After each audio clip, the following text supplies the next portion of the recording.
Selamat sore teman-teman sekalian, Sukiyoto Namo Buddhaya. Pada kesempatan kali ini kami dari kelompok kebudayaan Buddhis akan membahas tentang budaya yang ada di dunia ini. Di mana pada kesempatan kali ini kami mendapatkan tugas yaitu membahas tentang budaya Buddhis aliran Mahayana. Dan di sini teman-teman sekalian perlu kami sampaikan di awal bahwasanya kami mempunyai beberapa pokok bahasan yang akan kami bahas pada kesempatan kali ini.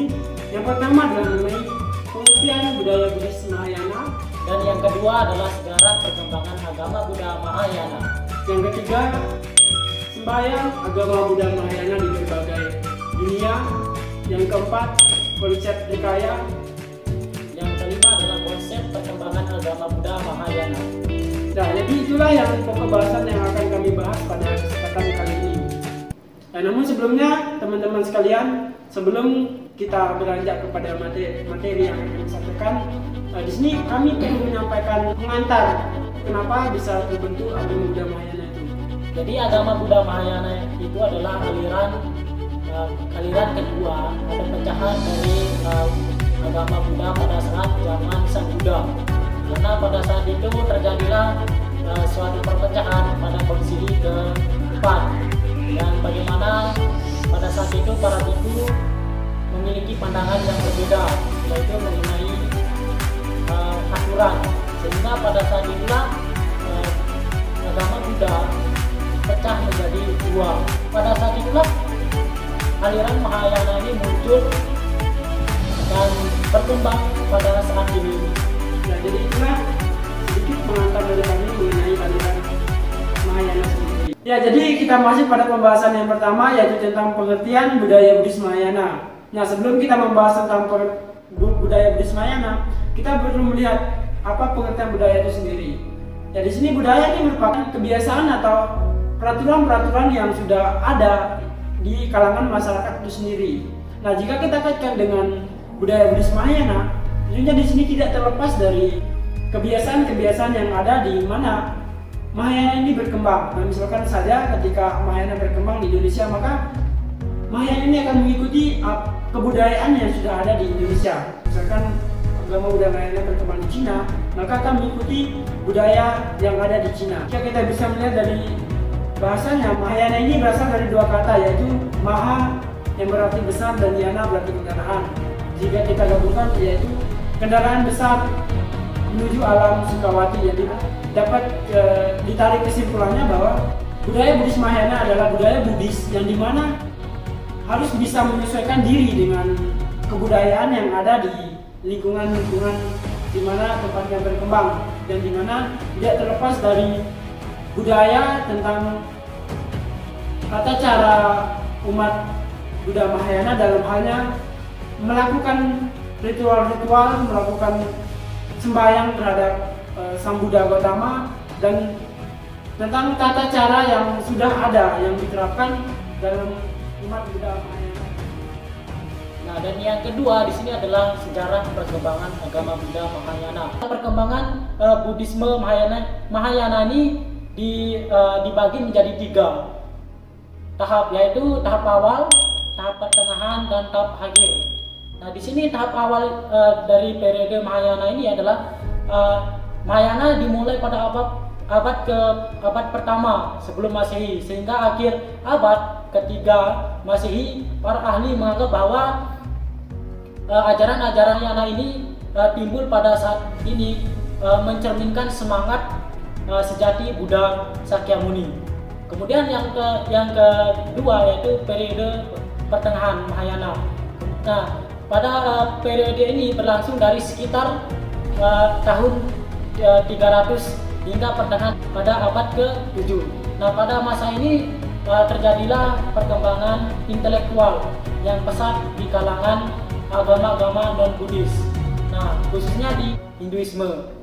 Untuk mengimbangi hal tersebut, maka Buddhisme baik dari Theravada maupun dari Mahayana dipaksa untuk mengembangkan suatu landasan filosofi dan logika yang kuat, sehingga pada zaman itu kita dapat melihat bahwa Buddhisme baik itu Theravada maupun Mahayana makin bergeser menekankan ke bidang filosofi atau filsafat. Kemudian yang ketiga yaitu periode akhir Mahayana. Jadi periode ini berlangsung dari pertengahan abad ke-7 hingga abad ke-3. Nah, pada masa ini terjadi kecenderungan untuk menerapkan gagasan-gagasan Buddhis yang rumit ke dalam simbol-simbol sehingga lebih mudah dipahami. Nah, di mana periode ini merupakan kebangkitan Rantrayana dan Vajrayana. Jadi itulah sejarah dari perkembangan agama Buddha Mahayana. Ya, jadi teman-teman itulah tadi yang disampaikan dijelaskan oleh Saudara Dharma tentang sejarah perkembangan agama Buddha Mahayana. Dan yang ketiga adalah bagaimana tata cara sembahyang dalam agama Buddha Mahayana di berbagai negara. Nah, apakah mempunyai kesamaan atau ada hal yang menjadi perbedaan? Pada kesempatan kali ini saya akan menjelaskan secara umum ya, yang dimana secara garis besar tata cara sembahyang umat aliran Mahayana pada umumnya memiliki kesamaan dalam segi sutra dan upacaranya. Nah, hanya saja dalam penggunaan alat pujanya di masing-masing negara mempunyai perbedaan karena menyesuaikan dengan kebudayaan dan tradisi di masing-masing tempat. Hal ini dikarenakan untuk dapat diterima oleh masyarakat dengan metode yang digunakan adalah menyesuaikan dengan tradisi yang ada di negara tersebut. Perbedaan yang dapat kita lihat adalah dari segi tata bahasa. Jadi kita masuk pada pembahasan yang keempat, yaitu konsep trikaya. Ya, jadi di sini teman-teman pun perlu mengetahui bahwa agama Buddha Mahayana mengenal adanya konsep trikaya, yaitu 3 tubuh Buddha. Nah, di mana di sini trikaya ini merupakan manifestasi dari Sang Buddha sendiri. Nah, yang pertama ada istilah Dharmakaya, yang kedua ada istilah Sambhogakaya, dan yang ketiga ada istilah Nirmanakaya. Nah, yang pertama Dharmakaya. Nah, Dharmakaya di sini adalah intisari dari alam semesta yang mencakup sangsara dan nirwana, yang selalu berada dalam 2 kutub kendaraan dan pengetahuan murni, serta hakikat wujud duniawi dari Buddha dan sebagai tubuh hakiki dari kesadaran dasar Mahayana, inti kenyataan. Nah, jadi di sini kita bisa melihat Dharmakaya ini, yaitu adalah bisa kita ibaratkan atau bisa kita analogikan sebagai ajaran dari Bodhisattva sendiri, yang dimana dikatakan bahwa Dharmakaya ini merupakan ajaran yang tetap ada. Walaupun Sang Buddha sudah tidak ada, namun dharmanya tetap ada, masih bisa kita rasakan pada saat ini. Nah, itulah konsep Dharmakaya. Nah, yang kedua adalah konsep Sambhogakaya. Nah, Sambhogakaya ini adalah tubuh rahmat atau tubuh sinar, cahaya dan kekuatan kebudayaan yang merupakan manifestasi dari yang mutlak sebagai kenyataan yang lebih tinggi dari sesuatu yang bersifat fisik. Nah, Sambhogakaya ini berwujud sebagai kekuatan atau cahaya yang hanya dapat dirasakan secara rohani, dan hal ini diusahakan dan diupayakan oleh para calon Buddha sebagai tercermin dalam perwujudan karuna dan upaya. Nah, di sini Sambhogakaya ini merupakan tubuh sinar atau tubuh rahmat dari Sang Buddha. Nah, yang ketiga adalah Nirmanakaya. Nah, Nirmanakaya ini adalah perwujudan fisik yang bisa kita lihat dari Sang Buddha, ataupun tubuh yang digunakan oleh Sang Buddha untuk mengajarkan dhamanya kepada manusia, kepada semua makhluk hidup. Jadi demikian konsep trikaya dalam Mahayana. Ya, jadi kemudian kita masuk ke konsep perkembangan agama Buddha Mahayana itu sendiri. Jadi perkembangan agama Buddha Mahayana dibawa dari India. Nah, dari India kemudian ditemukan oleh Nagarjuna.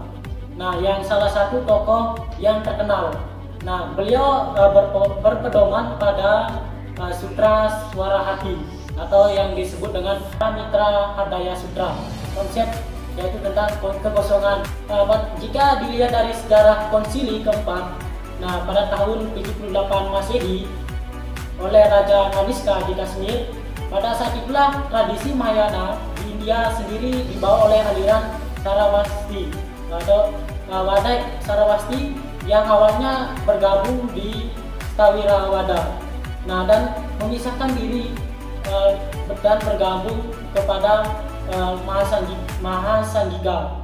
Nah, Mahasangika ini memperkuat barisan untuk merumuskan Abhidharma sebagai pedoman dasar yang sangat mendasar oleh kaum Mahayana dalam pengembangan ajaran. Buktinya mereka mengembangkan konsep pernyataan mengenai yoga cara. Nah, mengembangkan meditasi melalui proses dharma, sehingga aliran ini berkembang ke Cina. Dimodifikasilah aliran-aliran ini dengan budaya lokal, sehingga melahirkan tradisi-tradisi ritual dan sebagainya. Sehingga inilah sebenarnya Mahayana tidak terlalu menekankan pada sutra yang dalam. Nah, dalam arti praktek, tapi mereka justru sutra-sutra menjadikan sebuah ritual puja mereka sebagai pembacaan mantra setiap mereka melakukan ritual atau melakukan puja, tergantung dari hari peringatan apa yang akan diperingati. Sehingga pada saat itulah para umat Buddha Mahayana ini membacakan sutra-sutra. Jadi demikianlah konsep perkembangan agama Buddha Mahayana. Ya, jadi teman-teman, dari apa yang kami sampaikan tadi, jadi dapat kami simpulkan bahwa budaya Buddhis Mahayana ini akan mudah diterima ketika bisa berbaur dengan tradisi yang ada di negara tersebut, bukan malah menghilangkan tradisi yang sudah ada. Namun di sini bagaimana Mahayana ini bisa untuk berkolaborasi dengan perkembangan atau dengan tradisi yang sudah ada di negara tersebut. Ya, jadi Buddhis Mahayana itu menyelesaikan dari kondisi dari berbagai negara, sehingga budaya Buddhis Mahayana ini berkembang melalui tradisi-tradisi yang ada di negara tersebut. Ya, jadi demikianlah yang dapat kami sampaikan, ada yang dapat kami jelaskan tentang budaya Buddhis Mahayana. Kami ucapkan terima kasih kepada teman-teman sekalian atas perhatiannya. Kami tutup dengan mengucapkan Sabe Sata Wandu Sukitaka, semoga semua makhluk berbahagia. Sadu, sadu,